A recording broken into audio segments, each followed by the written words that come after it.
இப்போது நாம் வேதத்தில் மத்தேயு 16ஆம் அதிகாரத்தில் ஆண்டவர் சீஷர்களிடம் கேட்ட வார்த்தையை நாம் வாசித்து அதை ஆழமாய் தியானிக்கலாம். மத்தேயு 16:13. பின்பு இயேசு பிலிப்பி செசரியாவின் திசைகளில் வந்தபோது தம்முடைய சீஷரை நோக்கி, மனுஷகுமாரனாகிய என்னை ஜனங்கள் யார் என்று சொல்லுகிறார்கள் என்று கேட்டார். அதற்கு அவர்கள், சிலர் உம்மை யோவான் ஸ்நானன் என்றும், சிலர் எலியா என்றும், சிலர் எரேமியா அல்லது தீர்க்கதரிசியில் ஒருவர் என்றும் சொல்லுகிறார்கள் என்றார்கள். அப்போது அவர், நீங்கள் என்னை யார் என்று சொல்லுகிறீர்கள் என்று கேட்டார். சீமோன் பேதுரு பிரத்திரமாக, நீர் ஜீவனுள்ள தேவனுடைய குமாரனாகிய கிறிஸ்து என்றான். நம்ம இதுல படிச்ச மாதிரி அப் அண்ட் பென் ரெண்டும் சேர்ந்ததுதான் நீர். அப்புடைய பென் ஹீப்ரூல நம்ம புரிஞ்சு கொள்ளும் போது அப்புடைய பென் அப்பான் தான் நீர் அப்படின்னு அவன் சொன்னப்போ, அப்போ ஆண்டவர் அவர்கிட்ட பார்த்து, யோனாவின் குமாரனாகிய சீமோனே, நீ பாக்கியவான், மாம்சம் ரத்தம் இதை உனக்கு வெளிப்படுத்தவில்லை, பரலோகத்தின் பிதா இதை உனக்கு வெளிப்படுத்தினார். மேலும் நீ உனக்கு சொல்கிறேன், நீ பேதுருவாய் இருக்கிறாய், இந்த கல்லின் மேல் சபையை கட்டுவேன், பாதாளத்தின் வாசல்கள் அதை மேற்கொள்ளவில்லை. நீ பேதுருவாய் இருக்கிறாய் என்று சொன்ன அந்த வார்த்தையோட பேரு அபான் அர்த்தம்.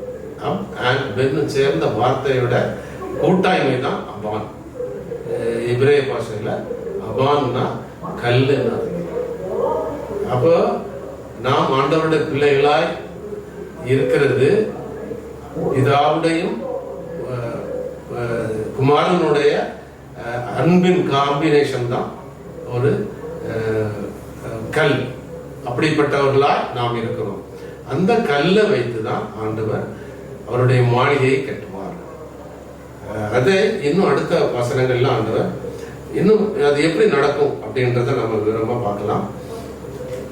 அப்போ இதை சொல்லிட்டு ஆண்டவர் பேதுருட்ட சொல்லுவார், பரலோகத்தின் திறவுகோல்களை நான் உனக்கு தருவேன், பூலோகத்திலே நீ எது கட்டுகிறது எதுவோ அது பரலோகத்திலும் கட்டப்பட்டிருக்கும், பூலோகத்தில் நீ கட்டவிழ்ப்பது எதுவோ அது பரலோகத்திலும் கட்டவிழ்ப்பதற்கும் என்று சொன்னார். அப்ப அபான் அப்பும் பென்னும் உள்ள காம்பினேஷனாக கல்லாய் அவர் நம்மை மாற்றும் போது அவர் பரலோகத்துக்கு பாதாளத்துக்கு உள்ள திறவுகோலை நமக்கு தருகிறார்.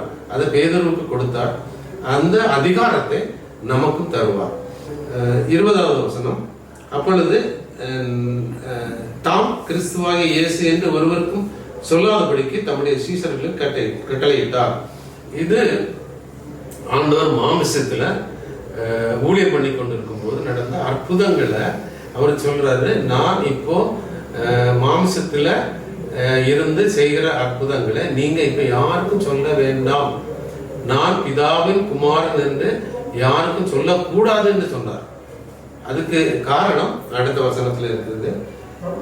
ஆண்டவர் சொல்றார் 21ல, அது முதல் இயேசு தாம் எருசலேமுக்கு போய் மூப்பர்களாலும் பிரதான ஆசிரியராலும் வேத பாரகராலும் பல பாடுகள் பட்டு கொலையுண்டு 3ஆம் நாளில் எழுந்திருக்க வேண்டும் என்பதாக தம்முடைய சீஷர்களுக்கு சொல்ல தொடங்கினார். அப்போ அவர் என்ன சொல்றாருன்னா, இந்த பேதுரு நீ கல்லாய் மாறணும் அப்படின்னா நான் எருசலேமுக்கு போய் அவர்களால் கொலையுண்டு மரித்து உயிர்த்தெழுந்து என்னுடைய உயிர்த்தெழுந்ததற்கு பின் தான் நீங்க இந்த கல்லாய் மாற முடியும்.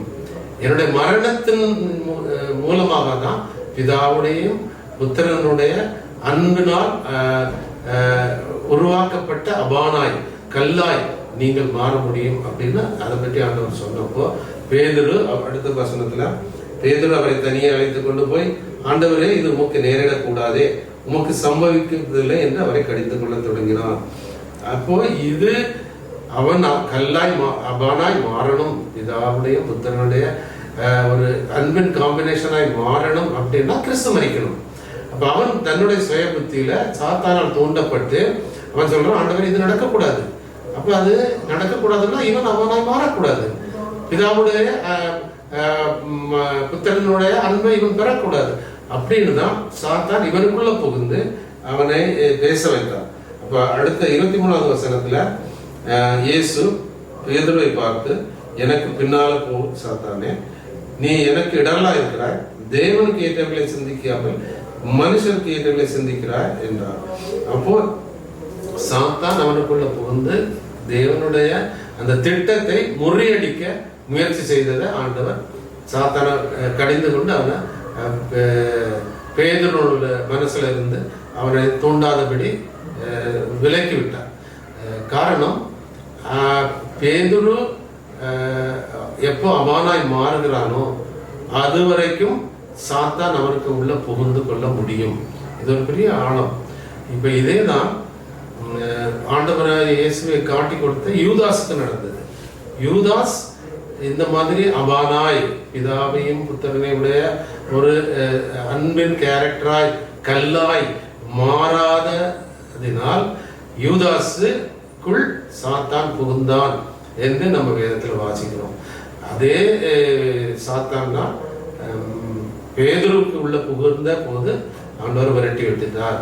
அப்போ ஒரு சிஷ்யன், ஒரு விசுவாசி ஆண்டவருடைய பிதாவுடைய புத்திரனுடைய ரெண்டு பேருடைய காம்பினேஷனாய் மாறாமல் இருந்தால் சாத்தான் அவனுக்கு உள்ளே புகுந்து அவன் என்ன நினைக்கிறானோ அதை செய்ய தூண்டுவான், செய்வான்.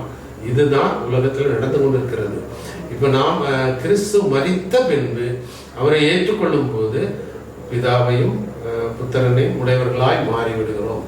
இது நடக்கவில்லை என்றால் நாம் மாமிசத்தில் இந்த கல்லாய் நாம் மாறாவிட்டால், கிறிஸ்துவின் மாளிகையாய் மாறாவிட்டால், கிறிஸ்து நமக்குள் இல்லாவிட்டால் சாத்தான் நமக்குள் புகுந்து நம்மை இந்த அபானாய் இல்லாத நம்மை அவன் தூண்டிவிட்டு நம்மை பாவத்தில் விட தள்ளுவான்.